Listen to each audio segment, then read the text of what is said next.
Ma mère est née et a grandi en Syrie. Elle a 72 ans. Elle est venue ici à cause de la guerre. Elle habite à Genève chez mon frère et sa famille depuis 4 ans. Mi madre es muy simpática. Elle est gentille, sensible. Et à Genève, elle est contente et triste en même temps. Elle est contente parce que nous sommes ensemble, mais elle est triste parce qu'elle n'arrive pas à s'intégrer. C'est qu'ici, c'est tellement différent de chez nous. Aprender el idioma, salir sola, ce ne sont pas des choses faciles pour une femme de son âge. Elle compare tout le temps la vie ici à sa vie en Syrie. Elle souffre de nostalgie.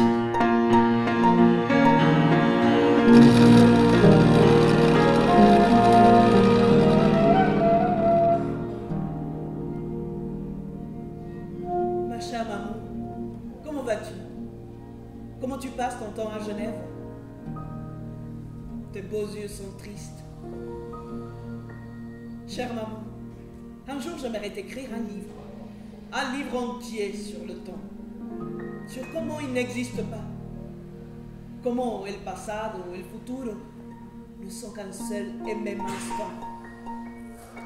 Maman, pense que tous ceux qui vivent, ceux qui ont vécu et ceux qui viendront encore sont vivants en ce moment. Maman, préserve la beauté telle qu'elle était. Et maman, en tus recuerdos, ramène-moi la beauté, le peu que tu peux, ce soir. Yemaya, Yemaya, Yemaya, Olodo, Olodo, Olodo, Saramagwa, Olodo. Yemaya, Yemaya, Yemaya, Olodo, Olodo, Olodo, Saramagwa, Olodo. Yemaya, Yemaya, Yemaya, Olodo.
mother tongue,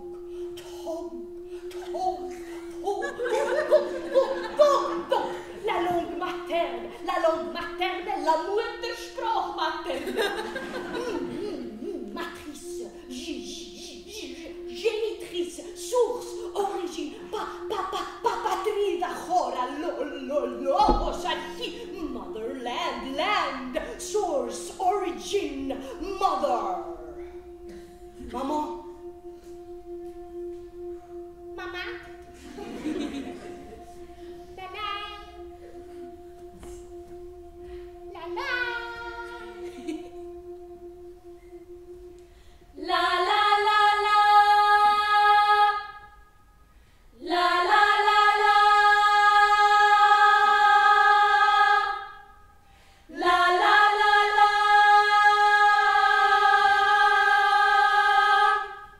La la la la la la la. La la la la la la la. La la la la la la. La la ma la ma la ma la. Ma la. Ma ma ma la. Ma ma ma ma ma. Ma ma ma ma ma. Ma ma ma ma ma. Ma ma ma ma ma. Malon, malon, malon, malon. La la la la la la Malon, malon, malon, la la malon, la malon, la malon, la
voiture à l'âge de 17 ans.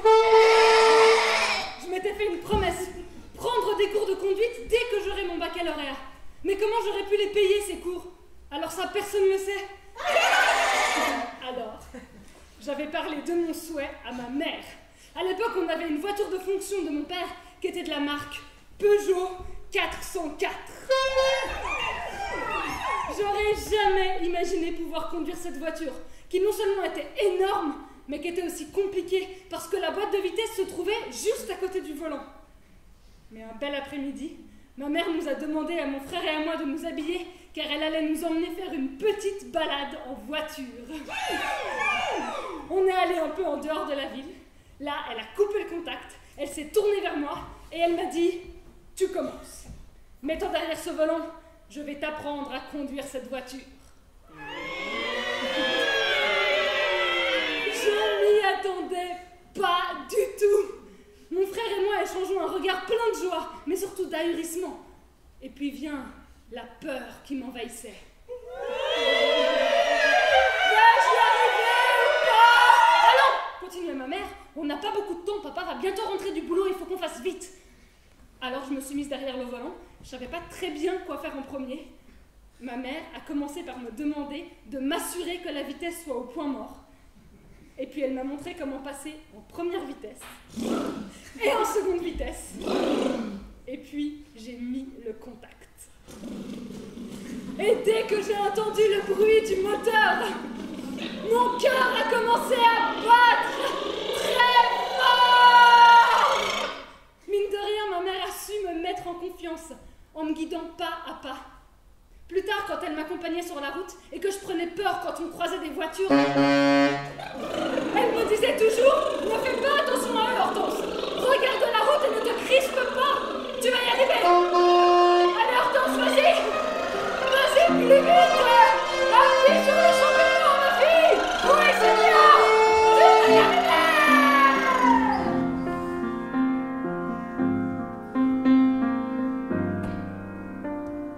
Quelles empreintes as-tu reçues d'elle avant que tu ne sois toi, quand ton corps était encore mêlé au sien, encore mêlé au sien? Quelles empreintes as-tu reçues d'elle avant que tu ne sois toi, quand ton corps était encore mêlé au sien, encore mêlé au sien?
J'ai 4 ans et je marche dans la maison endormie. Je suis sortie de mon lit et j'ai conscience, peut-être pour la première fois, que je transgresse les règles.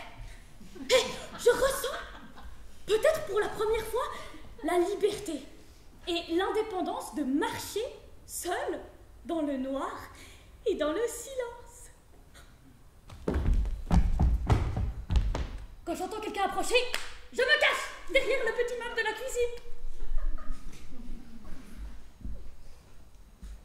J'aperçois le tissu léger de ta chemise de nuit, tes chevilles, le placard, le robinet, le bruit du verre sur la table.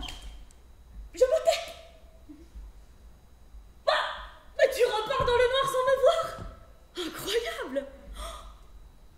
Je sais maintenant quelque chose que tu ne sais pas.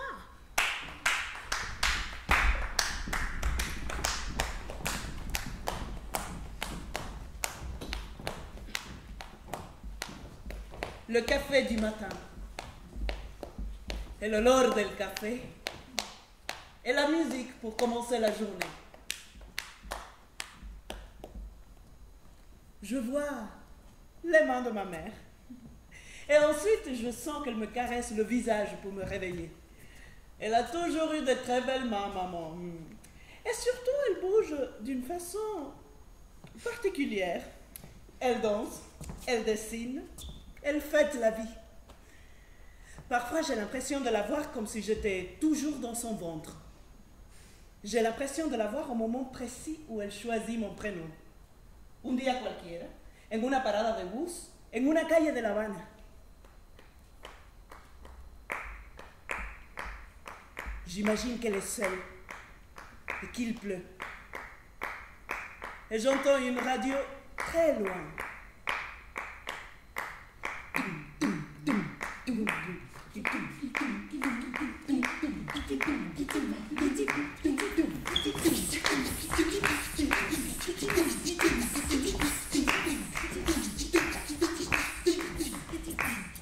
Depuis ma confortable première maison, j'écoute une musique et cette voix qui chante.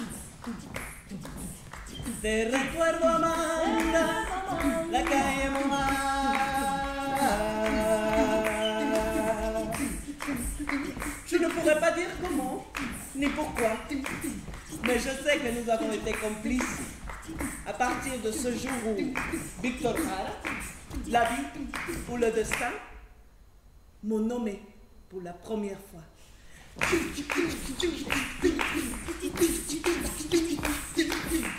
Te recuerdo más, la caemos.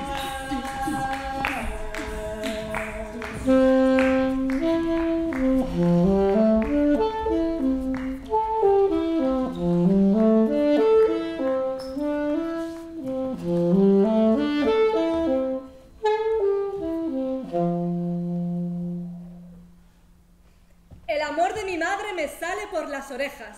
L'amour de ma mère me sort par les oreilles. Y cuando digo eso, ce n'est pas une façon de parler. Literalmente me duele en ellas. Il est suturé à mes oreilles qui ne sont plus les miennes. Bien sûr, elle l'était au début. Je suis née avec mes oreilles collées à ma tête, mais bien repliées sur elles-mêmes, muy tranquilas. Elles se seraient ouvertes toutes seules comme des roses qui fleurissent, mais le docteur, rápido el doctor me las desdobló sin pudor. Et la sage-femme, rápidamente la comadrona, se apresuró a recommander à ma mère l'usage de un gorrito de algodón blanco, qui atado, bien ligoté, avec un cordon autour de mon cou, obligeait mes oreilles à s'écraser bien aplastaditas contra mi cráneo.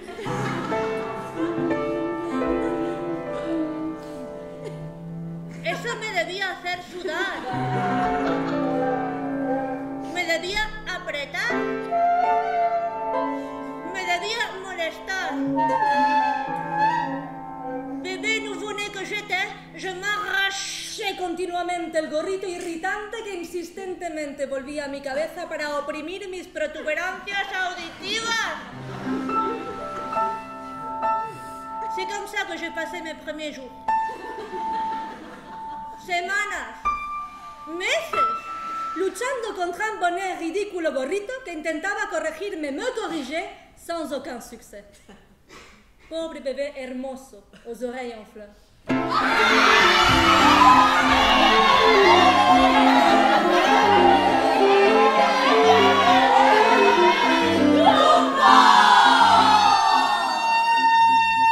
¡Dumbo! C'est comme ça qu'on m'appelait à l'école, como el elefantito de orejas grandes y móviles. Aunque las mías no eran grandes, simplemente mes oreilles étaient décollées, comme des ailes prêtes à s'envoler.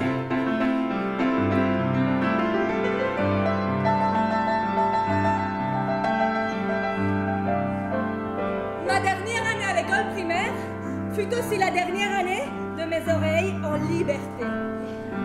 Innocente que j'étais, je ne pouvais pas imaginer ce qui allait se passer pendant l'été fatidique de mes 13 ans. La nouvelle m'est tombée dessus début juin.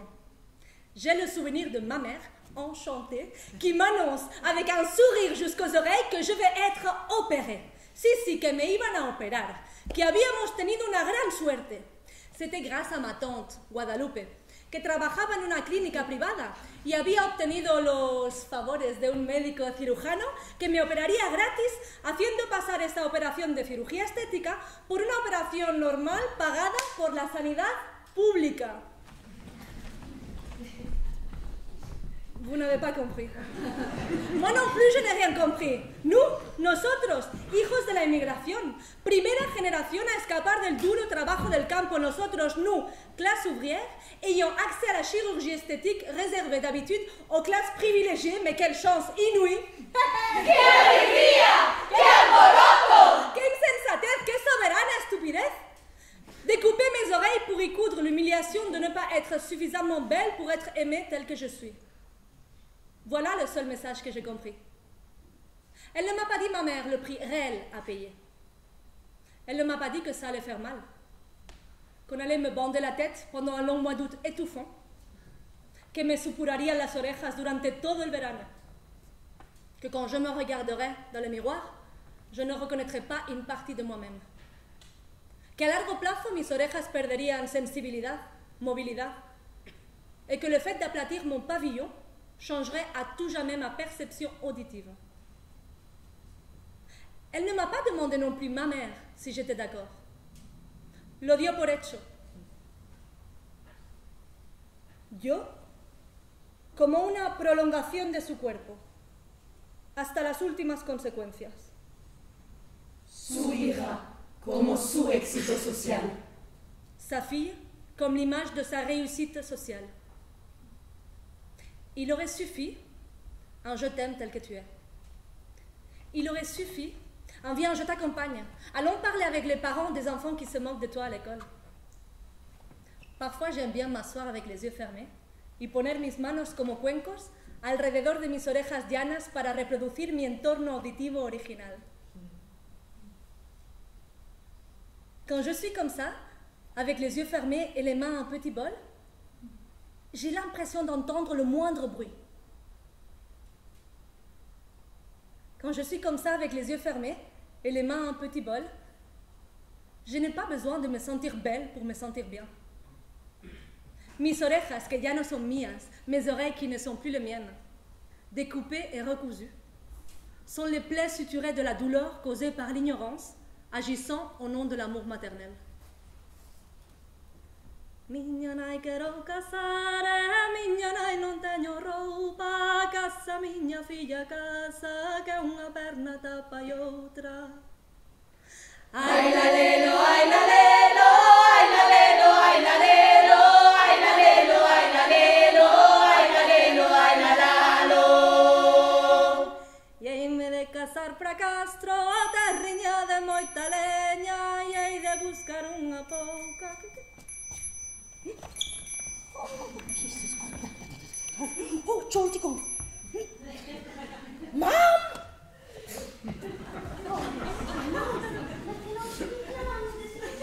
Why do you call me?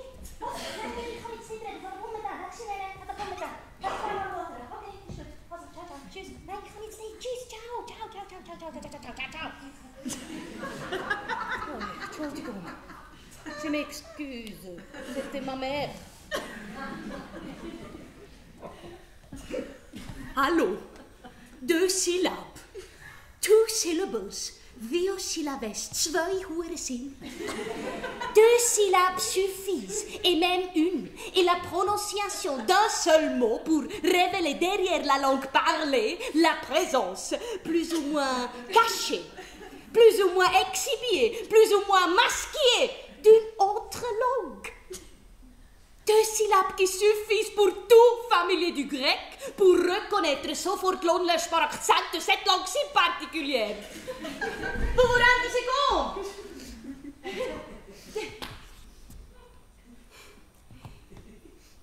Dans ma famille, dans 4 générations, la mère n'a pas parlé la même langue maternelle que ses enfants. Dans 4 générations. Ma grand-mère, elle avait un accent en espagnol. Ma mère, elle a un accent en allemand. Et moi, j'ai un accent, oui. En français! Voilà mon héritage. Merci, maman. Ma grand-mère avait un accent en espagnol. Ma grand-mère avait un accent en espagnol. Ma mère avait un accent en allemand. Ma mère avait un accent en allemand. Et moi, j'ai un accent en français. fossé. Moi j'ai un accent en français. Voilà mon héritage, merci maman. Voilà mon héritage, merci maman. Voilà mon héritage, merci maman. Voilà mon héritage, merci maman.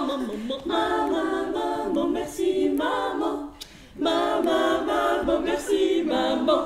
Maman, maman. 4 générations dans ma famille.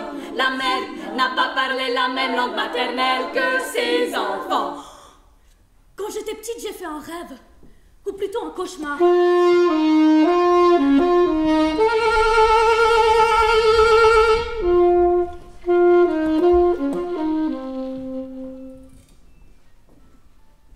J'observais une mère très autoritaire qui dirigeait sa fille aveugle par des à gauche, à droite, tout droit. Et la petite fille suivait tant bien que mal. Un jour, la mère lui lance un à gauche. Elle pousse la porte, elles entrent dans un magasin. La mère demande un renseignement. Une fois qu'elle l'a obtenu, elle lance un à droite pour qu'elle sorte du magasin. Sauf que pour la première fois de sa vie, la petite fille aveugle se trompe et va à gauche au lieu d'aller à droite.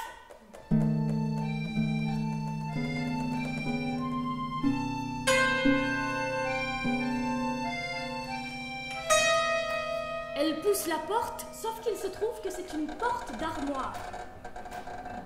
La porte se referme sur elle et elle se retrouve coincée.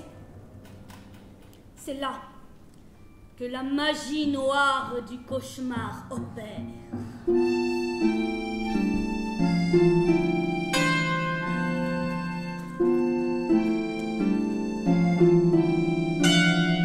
Moi, la rêveuse, je me rends compte que c'est la liquidation du magasin.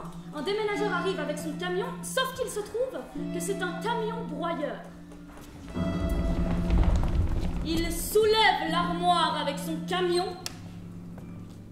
Et la dernière image que j'ai de ce rêve, c'est la petite fille qui tambourine contre la porte de l'armoire et l'armoire qui s'approche de la broyeuse.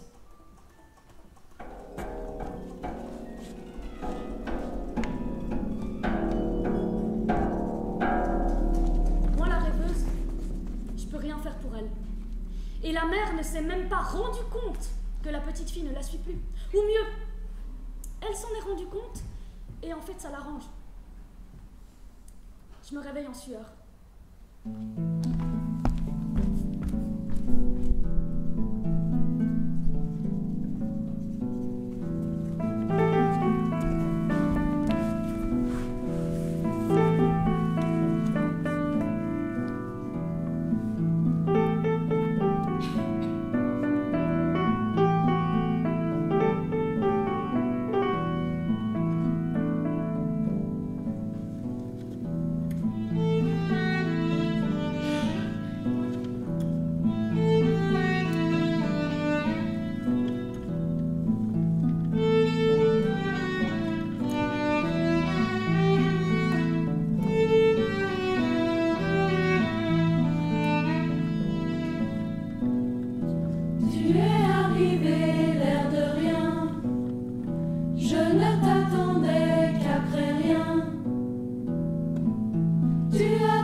Mais je ne l'ai pas amené. Non pas parce qu'il n'est pas beau, bien au contraire. Son esthétique est parfaite. Vous auriez eu du plaisir à l'admirer. Son détail est soigné, et je n'aurais pas eu honte à vous le montrer. Il aurait même été tout à fait saillant ici, dans ce lieu. Si je ne l'ai pas amené, ce n'est pas parce qu'il est trop petit pour être vu de loin. Ce n'est pas non plus que la charge émotionnelle soit trop lourde à porter ou que sa valeur marchande est inestimable. Non, si je ne l'ai pas amené, c'est juste que je n'ai pas réussi à le transporter à vélo. Oui, il est un peu, même voire assez, encombrant, puisque c'est une armoire.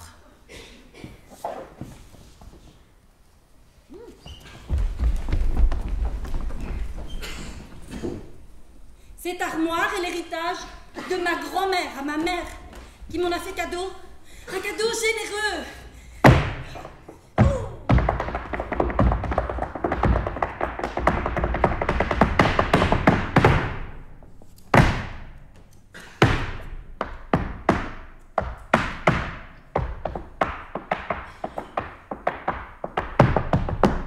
Son charisme lui donne son armature en chêne massif lui donne un charisme redoutable. Elle se compose de 2 portes jumelles qui, ouvertes, nous offrent un espace immense. Cette armoire est grande et belle, mais à l'intérieur, les cintres d'adultes dépassent de la porte en empêchant celle-ci de se refermer, ce qui fait qu'elle n'est conçue que pour des cintres d'enfants. Elle est large, mais trop étroite, et quand ma mère me l'a offerte, mon cher et tendre n'a pas voulu de ce monstre indomptable si peu pratique pour notre quotidien.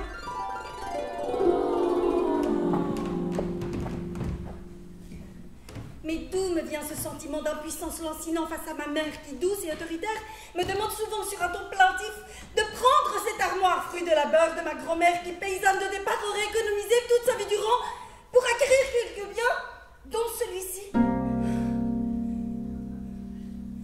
Toute une vie de travail pour s'offrir un monument en bois, mais si peu pratique à porter, déplacer et trouver sa place.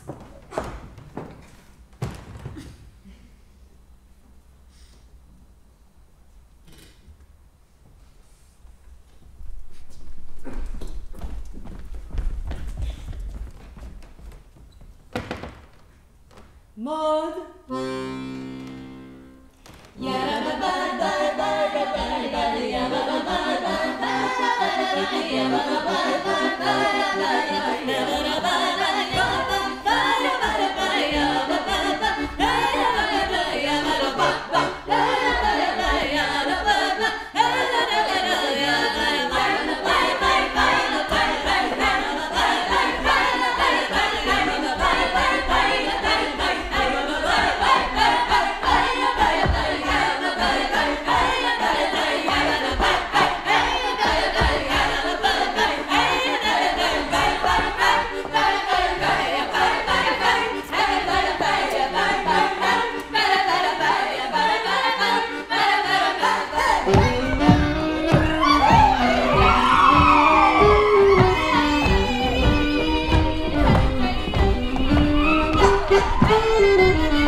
Maman, je suis amoureuse!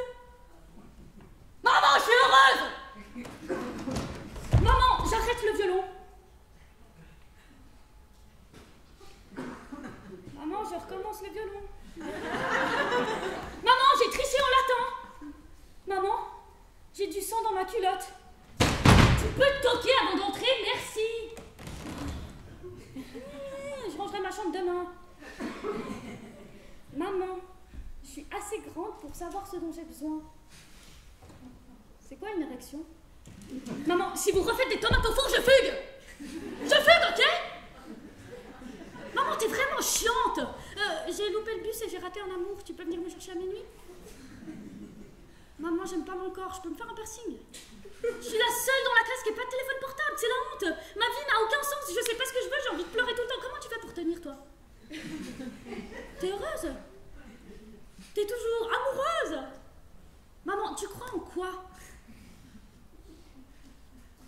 Maman? Non, rien. T'en as pensé quoi de la pièce? Ah, vas-y, parle. T'es fière de moi? Maman, pourquoi tu ris? C'est pas drôle! Mais pourquoi t'as fait un enfant? Qu'est-ce que t'attends de moi? Tu trouves que je suis une adulte? Tu peux me raconter une histoire, tu me racontes jamais rien. Vas-y, raconte-moi quelque chose.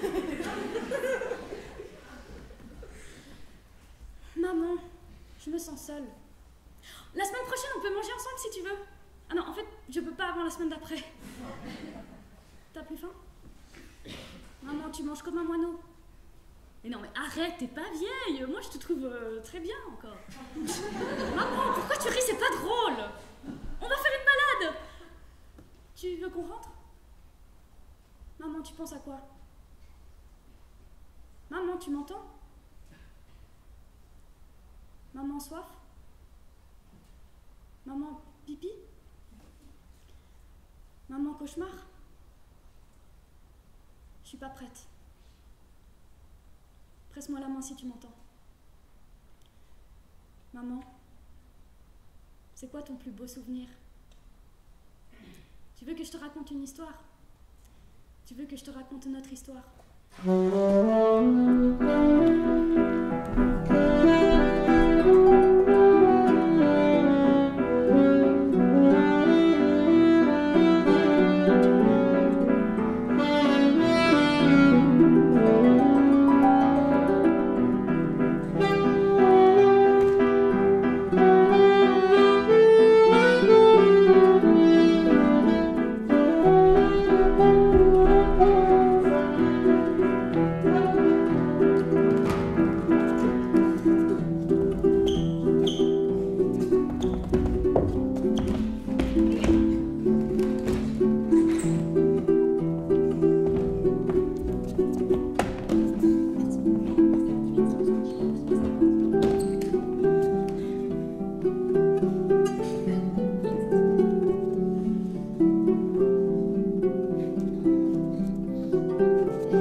So sometimes I'm just sitting there, caressing myself, listening to the wind change and then suddenly...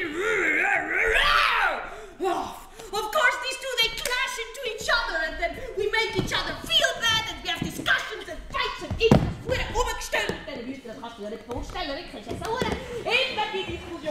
And all these bad words we have to say to each other, it's really, it's hard.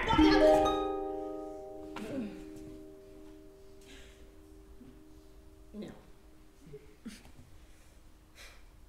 But you're also my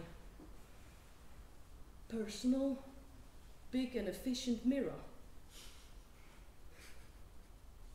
My princess mirror.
Why do you have to leave? You have to work in Athens? But that's in a different country. And I'm only 8 years old. I don't want you to leave. I want to come with you. Yes, we go together. Mom, yes, of course I can. I'm small, but I'm strong. Yeah? Yes, please don't leave me. Please, Mom, I will come with you. Yes, we go together. Fabam mazisti, Navarinus, to magazitis Navarinus. I'm ready, Mom. Ready to go. Ready.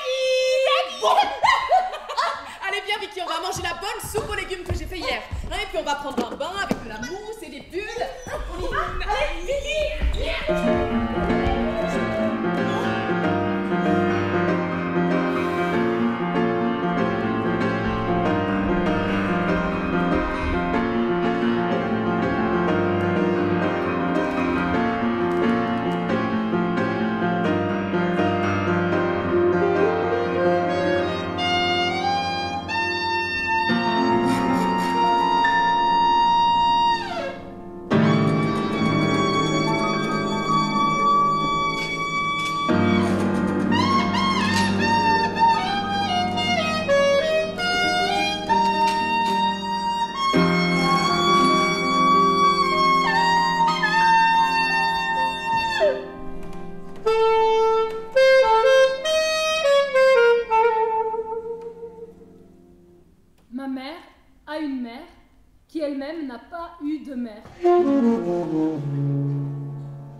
Ma grand-mère appelait le nom de sa maman la nuit, mais sa mère pouvait pas l'entendre.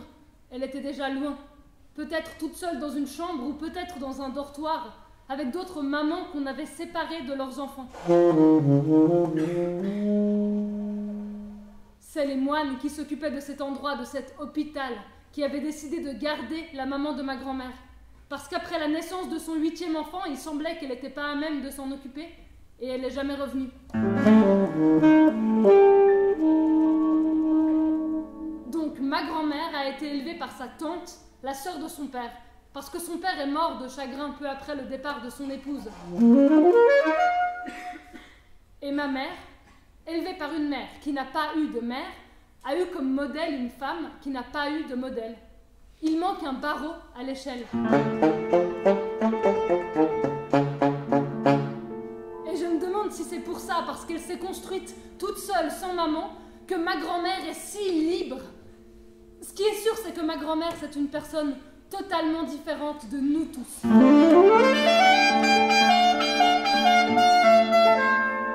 Je l'aime, et je l'adore. admire pour son intégrité, sa tolérance à toute épreuve, son calme, son courage.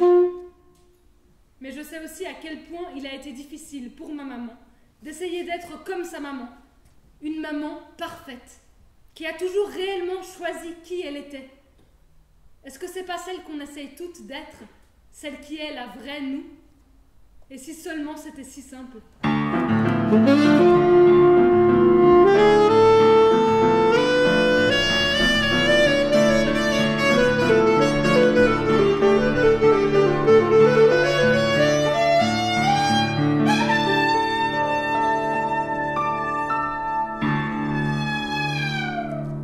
Il faut que tu saches, mon amour, que l'amour est dangereux. Tiens, encore un peu de ça. Mange, mon trésor, il le faut. Oh, l'humain est un monstre.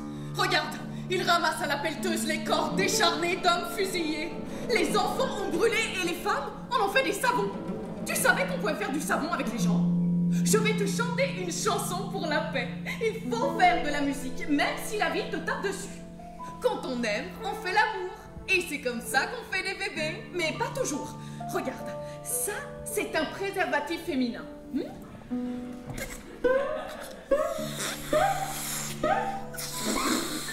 Je le mets à l'intérieur de mon vagin. Et comme ça, je peux avoir du plaisir. Oh, mais attention, le viol, c'est horrible. Et tous les jours, des femmes se font tuer par leur mari. Et sinon, comment vont tes amours? Mais sors un peu, va draguer. Mais range ta chambre avant. Oh, je suis fière de toi. Tu es belle. Pourquoi tu n'invites jamais personne? Il faut faire confiance aux gens. Surtout, ne fais jamais confiance à un homme. Oh, tu es encore sur Internet, mais sors ton tes bouquins. On dirait que tu as peur des gens. Tiens, voilà 100 francs. Ne refuse pas, je suis ta mère quand même. Tu as aimé le spectacle? Tous ces artistes sont tellement hypocrites. Oh, je déteste Noël. Tu seras là avec ta sœur? La dernière fois, pourquoi on a tous pleuré? Je comprends rien, mais j'ai préparé un repas. Tiens, téléphone à ton cousin. Tu as l'air triste.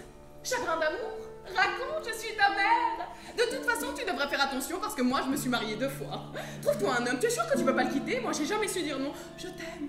Oh, voilà une manif. Viens, on y va. Tu sais qui est Pinochet? Et sinon, comment vont tes amours? Regarde, ce sont des myrtilles. Celui qui en ramasse le plus a gagné. Et quand la voiture m'a shootée, je suis restée 3 jours dans le coma. Oh non, tu as encore des poux? Tu sais qu'à l'époque, on rasait la tête des Françaises qui avaient couché avec les Allemands? Pourquoi tu es partie, au fait? Ah bon? Bah, je me souviens pas. Tu exagères, non? Tu te souviens de la Grèce? C'était de belles vacances. On avait loué un tout petit bateau. Madeleine!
Encore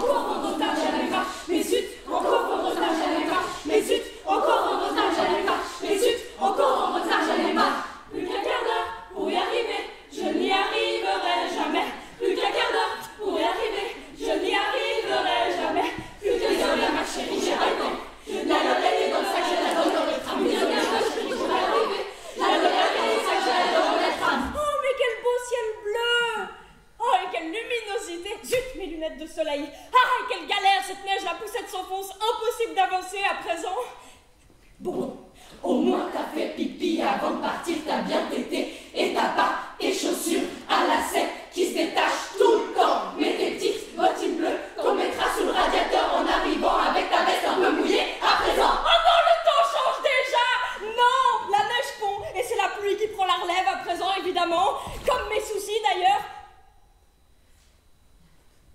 prétexter à la crèche. Le doudou oublié dans la salle de bain au moment du départ. Non, la clé du local à poussette oubliée et les 5 étages à remonter. Non, Léa, c'est pas le moment, pas maintenant. J'aurais dû croiser l'autre chemin. Quel loup, j'aurais dû croiser l'autre chemin. Ah, le tram arrive et j'ai pas la monnaie préparée au bon moment, évidemment. Vite, il s'arrête. Super, je monte. Bah pourquoi il ne part plus? Ah oui, la Lolette. La Lolette, ah oui, la Lolette. Tiens, ah oui, la Lolette. Tiens, ah oui, la Lolette. Tiens, ah oui, la Lolette. Tiens, ah oui, la Lolette. Tiens, ah oui, la Lolette. Tiens, ah oui, la Lolette. Tiens, ah oui, la Lolette. Quelle heure est-il? Ah non, mais moi j'ai pas d'enfant en fait. J'ai pas d'enfant. Mais je pense avoir un bon contact avec eux. Je me suis déjà occupée d'enfants. J'ai des amis qui ont des enfants et j'ai des amis enfants. Enfin, je sais ce que c'est qu'un enfant. Mais moi je n'ai pas d'enfant. Donc je suis pas une mère. Moi je suis une fille. Je suis la fille de quelqu'un. Quelqu'un est ma mère. Une seule personne sur Terre d'ailleurs peut se vanter d'être ma mère. Mais moi je suis la mère de personne puisque j'ai jamais eu d'enfant. Et je peux pas faire la blague que font certains hommes d'ajouter que je sache à l'affirmation je n'ai pas d'enfant parce que je suis une femme et que si on peut ignorer une grossesse, il est impossible que je sache d'ignorer un accouchement. À moins d'être dans le coma, peut-être. Ça doit être quand même très rare. Enfin, partant du principe qu'ayant la chance de ne jamais avoir été dans le coma, je n'ai jamais vécu d'accouchement, même sans m'en rendre compte, et donc que je n'ai à ce jour jamais eu d'enfant, je peux affirmer devant vous ce soir avec assurance que je ne sais pas du tout ce que c'est qu'être une mère. Donc j'ai cherché sur WikiHow, le Wikipédia qui explique comment faire les choses, toutes les choses, comment être une bonne mère. Je me suis dit, autant chercher comment en être une bonne. Alors, WikiHow donne 9 conseils. Soutenez vos enfants et ne vous moquez pas de leurs passions, centres d'intérêt et amis. Soyez patiente, intéressez-vous à leurs centres d'intérêt, ne soyez pas avare, assurez-vous d'être une personne à qui l'on peut facilement parler, soyez capable d'admettre que vous avez peut-être eu tort et n'ayez pas peur de vous excuser. Respectez l'amour de votre enfant pour l'autre parent, adorez vos enfants plus que tout et faites sentir à votre enfant qu'il est unique. Et pas seulement si c'est un enfant unique. Bon, donc j'ai pas l'impression de comprendre vraiment mieux ce que c'est qu'être une mère et peut-être que je comprendrai jamais. Mais c'est drôle comme c'est présent, toujours cette pression qu'on a, ou du moins que je ressens, d'avoir un jour des enfants. Ou même non, pas forcément d'en avoir un jour, mais au moins de vouloir en avoir un jour. J'ai réalisé récemment que dans mon inconscient honteux, une femme veut forcément avoir des enfants à un moment de sa vie, et que si c'est pas le cas, c'est qu'elle se ment à elle-même, ou qu'elle n'a pas encore rencontré l'homme pour réaliser son destin de femme. Alors, quand j'ai débusqué ce réflexe discret de mon esprit, d'abord j'ai été sidérée. Et puis, j'ai commencé à voir la maternité un peu différemment. Par exemple, quand une jeune femme dit qu'elle ne veut pas avoir d'enfant, entendez le silence des gens autour qui ne disent rien, mais qui pensent si fort, oui, enfin pour le moment. Comme si c'était une preuve d'immaturité de ne pas vouloir sacrifier son budget, son vagin, ses nuits, sa vie sociale, sa carrière, souvent. Pourquoi ce serait si fou de ne pas vouloir d'enfants quand certains congèlent les leurs et que d'autres les élèvent à devenir des petits connards qui tapent sur les autres ou gouverneront des missiles nucléaires un jour dans un monde où il n'y aura plus d'arbres, où il n'y aura plus de baleines, où il n'y aura plus d'animaux pour les comptines parce qu'on les aura tous mangés, tout ça pour nourrir tous les petits bébés si mignons et potelés qui font caca dans des couches en papier d'arbres disparus. Petits humains, pas du tout en voie d'extinction, mais qu'on a besoin de mettre au monde pour symboliser notre amour avec leur papa, comme si sans ce petit Théo ou cette petite Léa Gwendoline, notre amour avec leur papa ne serait pas vrai, n'aurait pas d'ancrage dans le présent ou d'avenir. Faire un enfant, c'est comme faire un tatouage. On prend une décision pour toute la vie. Alors, est-ce que vous pensez qu'il y a autant de bébés qu'on regrette que de tatouages erreurs de jeunesse? Ou alors non, ou alors on fait un enfant pour se sentir femme, comme on ferait l'hélicoptère avec son pénis pour se sentir homme, comme ça, pour utiliser toutes les fonctions que le Seigneur nous a données, comme quand on prend tous les petits gels douche là dans la chambre d'hôtel, parce que bon, on a payé pour, c'est compétent à passionner non plus là. Faire un enfant, c'est s'assurer l'immortalité. Plutôt que de graver un arbre, on fait un enfant qui grandira avec nos gènes et nos visages dans sa tête, et ils survivront après nous. Après que l'arbre ne soit abattu pour construire un immeuble, pour loger tous les petits bébés devenus jeunes adultes remplis de gènes de milliers de vieux qui prennent leur envol. Je suis fâchée de cette pression d'avoir un enfant. L'horloge biologique, bientôt 30 ans, ça me fait peur. Parce que si ça se trouve, j'aurai jamais d'enfant. Parce que je crois que j'aimerais bien en avoir un jour, peut-être, mais que je suis pas sûre d'en avoir un jour. Alors, vraiment, cette pression qu'on nous ajoute sur les épaules, là, c'est pas nécessaire. Être fille, c'est inné. On est avec. Et c'est souvent assez dur, et très violent à certains moments, et très beau et très doux à d'autres. On n'a pas toutes le même rapport avec notre maman. On ne choisit pas d'être la fille de quelqu'un, en général. On ne choisit pas sa mère. On ne choisit pas son enfant non plus, ni l'adulte qu'il devient. En fait, on ne choisit rien. En fait, on ne choisit rien du tout. Alors si c'est l'inconnu qui nous appelle, c'est quand même moins risqué d'acheter un Kinder Surprise.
Mot compliqué à prononcer. Quand je le prononce, soit pour appeler ma mère ou pour parler d'elle, je n'ai pas l'impression de parler de quelqu'un de proche. Je l'appelle maman, Ima, car j'ai appris que c'est comme ça qu'on appelle une mère depuis toute petite. Mais le lien entre ce mot et une vraie mère me paraît bizarre. Ma mère n'est pas ma protectrice. Au contraire, je dois sortir mon armure pour me protéger d'elle. Nous n'avons pas de complicité, mais une guerre froide, que nous avons envie de maintenir à feu doux, car c'est fatigant d'être constamment en conflit. Ma mère est bipolaire. Avant, on appelait ça psychose maniaco-dépressive. Moi, je l'appelle folle. Enfin, je sais que c'est peut-être trop simpliste de dire que ma mère est folle. Mais pour chaque personne proche de moi, telle que des petits copains ou des amis qui ont eu la chance de la rencontrer et qui ont essayé d'analyser exactement sa psychopathologie, il יש לה את הסינדרום של הילדה הקטנה שתמיד צריכה תשומת לב. Elle ne sait pas comment aimer. היא עברה טראומה, יש לה פרנויה והיא קצת משוגעת. Elle a simplement un niveau des zinzins supérieur que les autres mères juives. À toutes ces personnes, je réponds tout simplement qu'elle est folle. Exemple. Quand j'avais 5 ans, elle m'a pleuré dans les bras, en me disant qu'avant que je sois née, elle voulait se suicider, car elle se sentait seule. Mais que maintenant que j'étais là, elle a comme une petite sœur, et elle n'a plus envie de mourir. Ou, quand pour mes 31 ans, elle a voulu me faire un cadeau en m'achetant des chaussures, et que 2 jours plus tard, elle m'a dit qu'elle les aime beaucoup, et qu'il faut que je lui les donne. Ces pleurs, ces cris d'hystérie, le regard en feu, menaçant, הפחיות שלה, ההיסטריות שלה, המניפולציות שלה, les réflexions dégradantes, les assiettes qu'elle m'a jetées dessus, ces blâmes, את מסתכלת עליי כאילו אני נורא שמנה, sa voix. Et surtout, cette capacité à toujours réussir à m'affecter. Malgré le fait que je savais qu'elle était folle. Malgré les kilomètres qui nous séparent aujourd'hui. C'est peut-être aussi ça une maman, une ima. Ce cordon qui me tient et qui m'étrangle malgré ma capacité d'analyse et la prise de distance.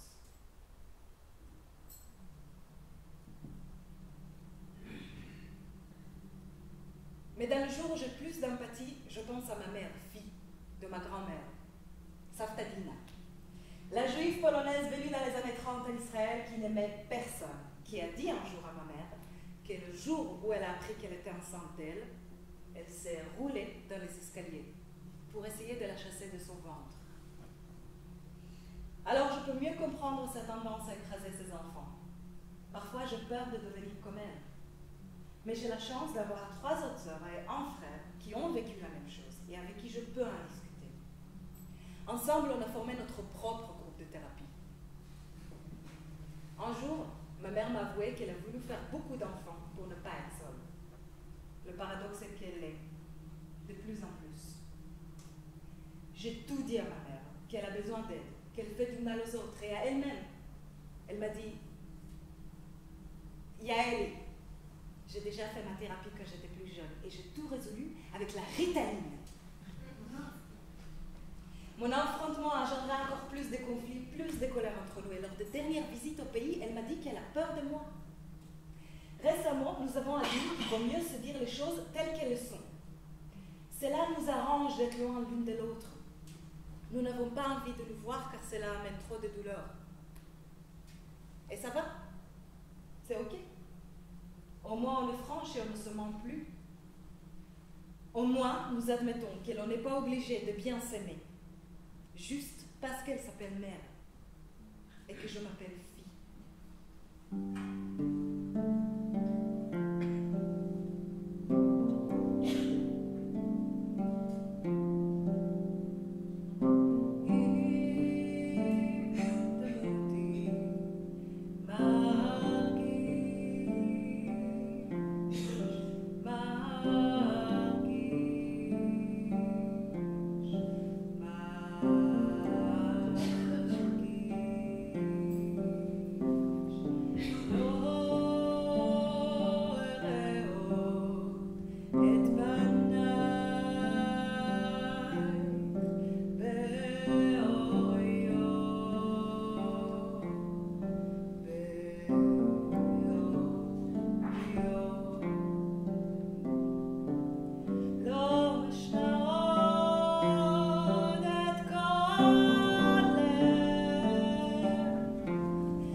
Je n'ai pas de fille, mais je suis fille, fille de ma mère, qui est mère, grand-mère, et potentiellement arrière-grand-mère.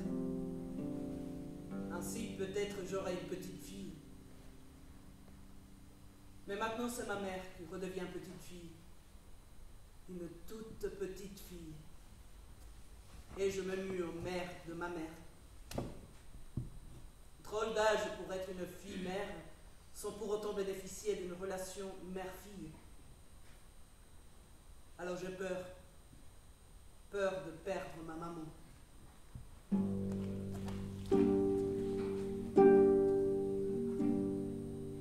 Ma sœur était malade. Ma mère s'en occupait, moi aussi, comme je le pouvais. Je la faisais rire, l'embêtais, mais tout ça sous le regard constamment inquiet de ma mère. Elle ne le faisait pas exprès, mais je voyais ma mère hypnotisée par ma sœur, comme si elle avait peur qu'elle se brise en 1000 morceaux. Notre vie tournait autour de ma sœur.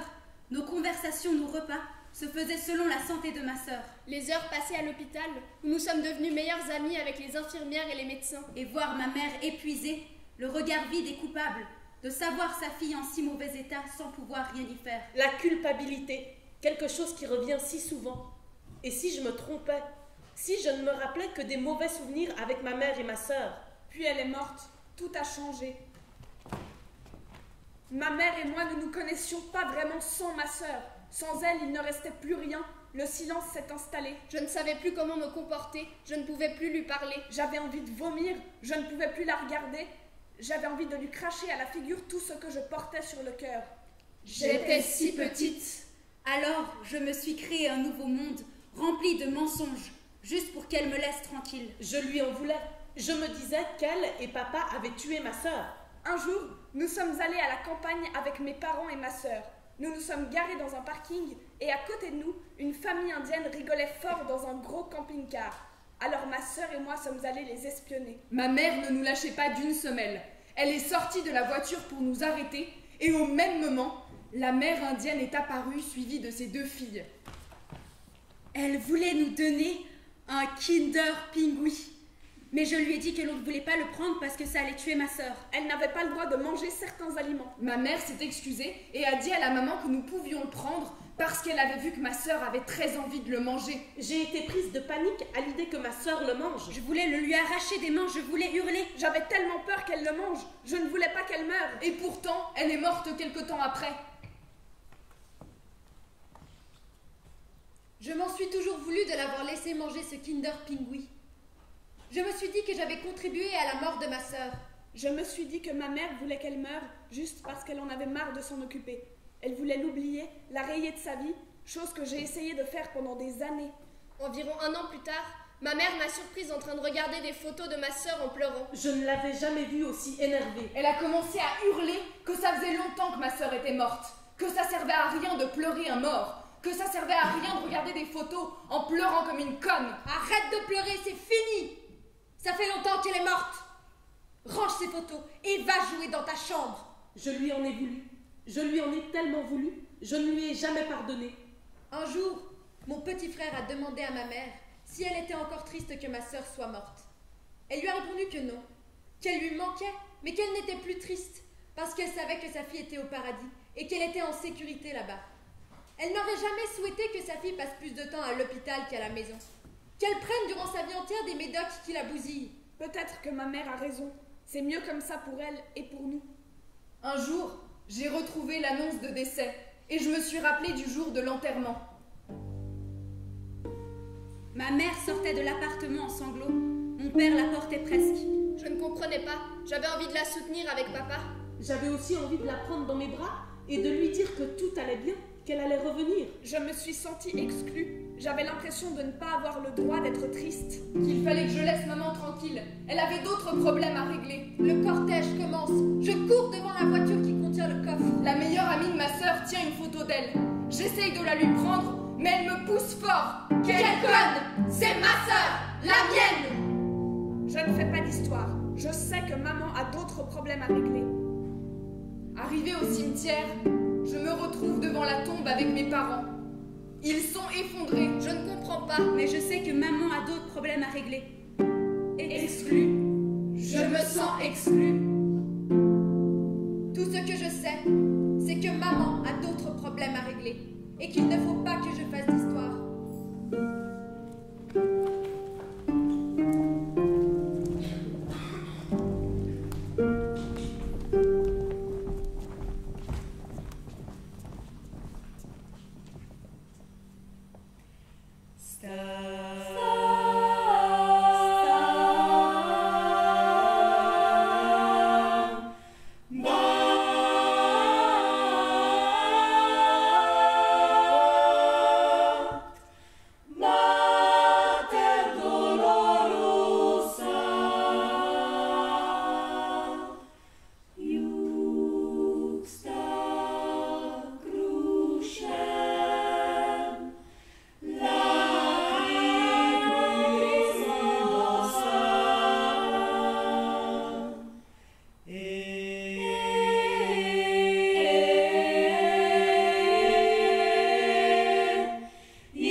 Bon, pourquoi parler des mères? Eh bien parce que l'histoire des mères, de leurs conditions, est liée à l'histoire des femmes et du féminisme. Alors je sais bien que pas toutes les femmes ne sont des mères, c'est vrai. D'ailleurs, le féminisme, tel que moi je le connais en bonne européenne, bourgeoise, blanche, il a surtout utilisé la mère comme un exemple. Oui, un exemple d'aliénation. Une pauvre créature qui souffre, dont il faut bien qu'on parle puisqu'elle est la preuve vivante de l'existence du patriarcat, mais qu'on n'est pas obligé d'être. Hein, c'est même la façon la plus directe de se libérer du patriarcat. J'ai le droit de ne pas être une mère.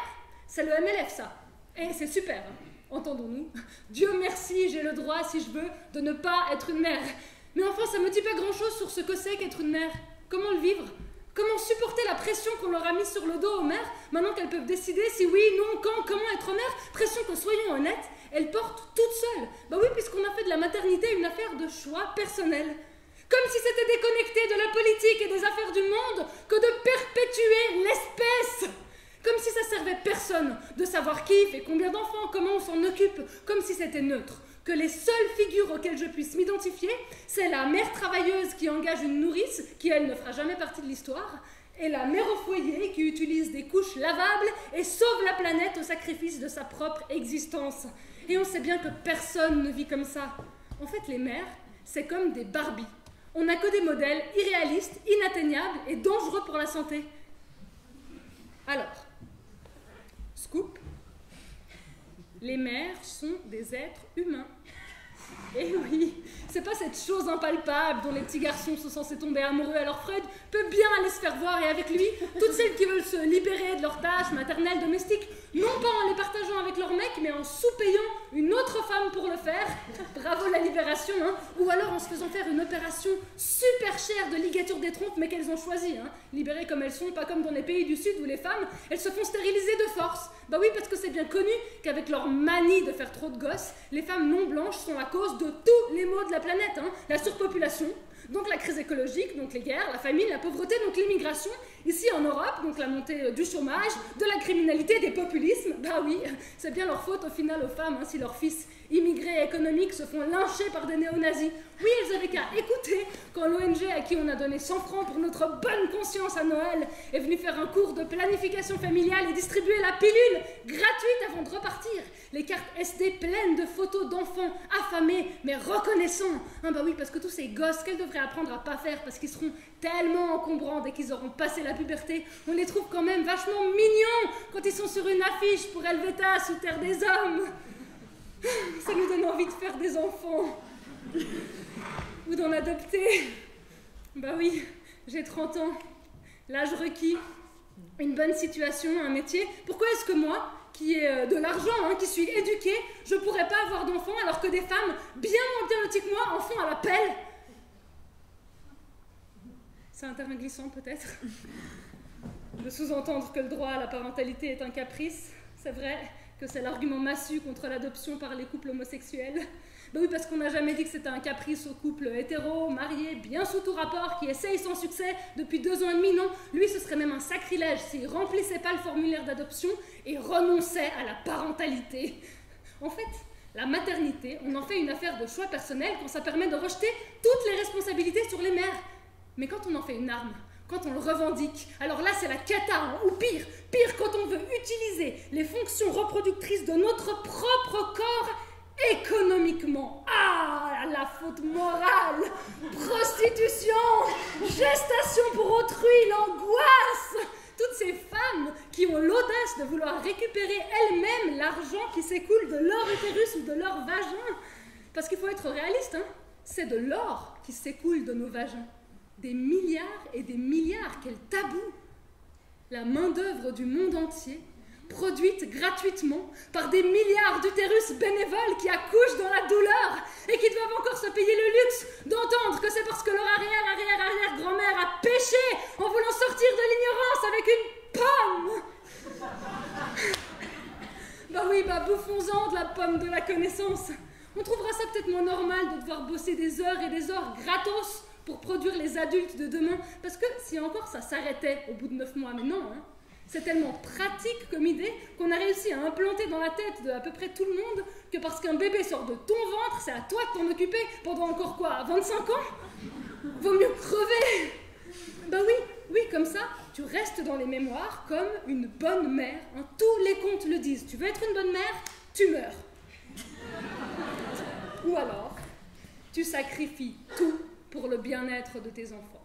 Et on trouve ça naturel, c'est notre instinct. Mais pourquoi? Est-ce que vous saviez qu'on est à peu près la seule espèce de mammifère pour qui l'intervention d'une tierce personne est quasi nécessaire pour l'accouchement? Alors, je ne veux pas donner une valeur définitive ou un sens prescriptif à ce hasard de l'évolution, mais est-ce que c'est aussi un hasard que ça, on n'en parle jamais, qu'on fasse tout pour oublier que dès le début, le travail de la mère est partagé, alors que pour nous rappeler que les femmes sont plus sensibles aux cris aigus des enfants, et que c'est pour ça qu'elles se lèvent la nuit plutôt que les pères? Alors là, il y a du monde, hein? Les explications biologiques, c'est à la carte? Eh bien, apparemment, c'est le patriarcat qui prend la commande.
De la mer burkinabé. Mon sentiment qui n'a bout, mon sentiment qui n'a bé, mon sentiment qui n'a de goût, qui n'a de boucher, qui m'a bouche bée.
Est-ce que cela fait de moi une entière Kina?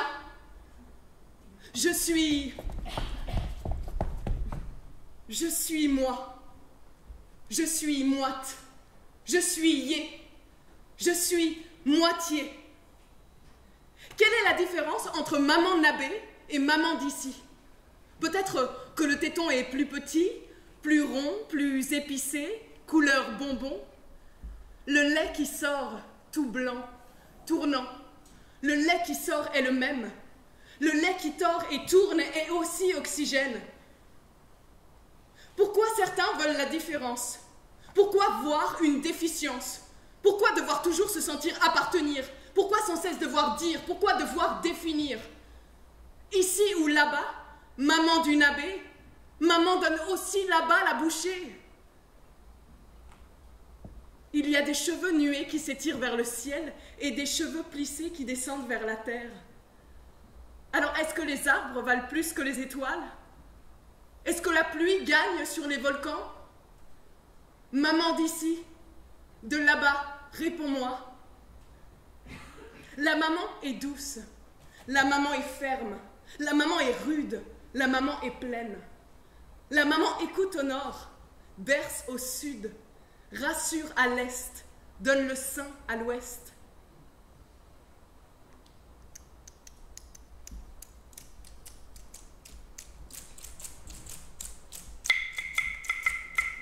Une maman qui vient du Kina, une maman qui donne du lait sacré, une maman d'ici et là, une maman suisse nabée, une maman qui vient du Kina, une maman qui donne du lait sacré, une maman d'ici et là, une maman suisse nabée.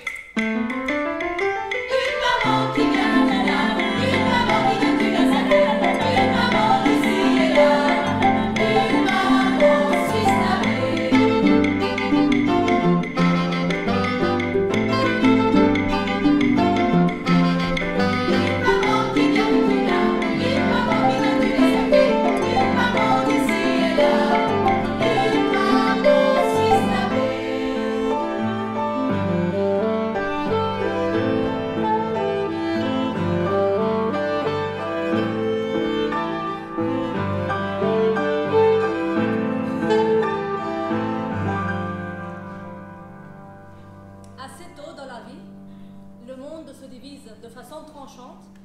Entre ceux qui ont fait l'amour et ceux qui ne l'ont pas encore fait. Ensuite, entre ceux qui ont aimé et ceux qui n'ont pas aimé.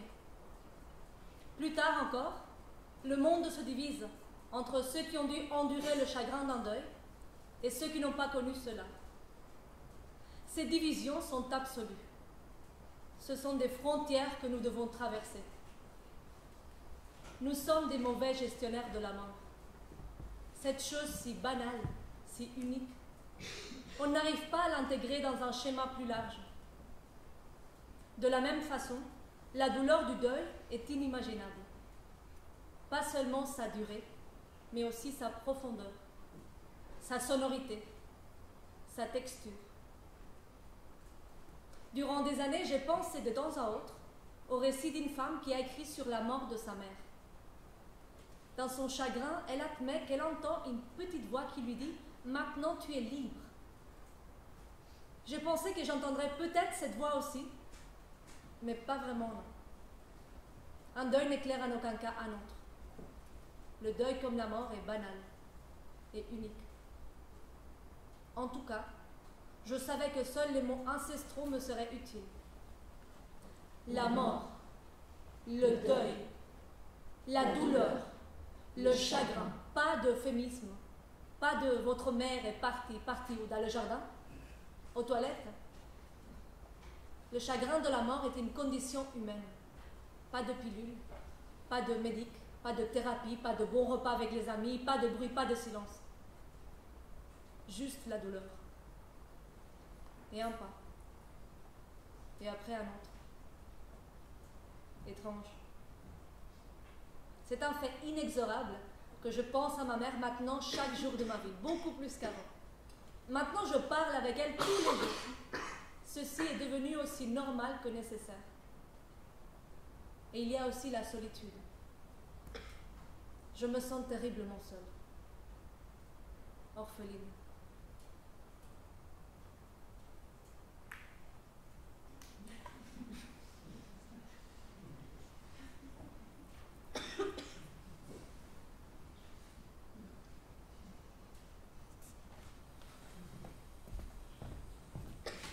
Mes souvenirs avec ma mère sont nombreux et beaux. Quand j'y pense, ça me fait rire. Ma mère, elle est merveilleuse, belle et intelligente. Mais elle est parfois dure. Je me souviens que quand je suis tombée amoureuse, ma mère m'a surveillée durant toute cette phase. Mais maintenant, elle est très différente, parce qu'elle est très gentille avec les filles de mes sœurs. Elle les conseille et les aide à résoudre leurs problèmes. Leur entente me rend parfois jalouse. D'ailleurs, chaque fois que je lui téléphone, elle est avec mes nièces. Et quand je lui demande pourquoi elle est si gentille avec elle, elle me dit que je suis jalouse. Pour finir, ma mère, je l'aime à la folie.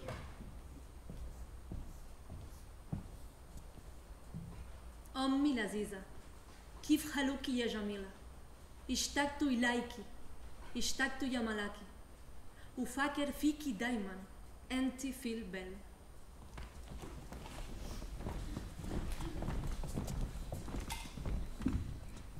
Chère mère, je manque toi, ma belle. Toujours, je me réveille, ta visage dans ma tête. Je t'aime très fort. Hier, j'ai appelé 3 fois, mais pas de réponse. Est-ce que tu vas bien? Ma belle, cet été, je vais voyager à Istanbul. Est-ce que tu vas venir? S'il te plaît, aussi pour moi et pour tes petits-fils. Réfléchis bien. Je serai très contente que tu acceptes venir. Bonne semaine, ma belle. Et à bientôt!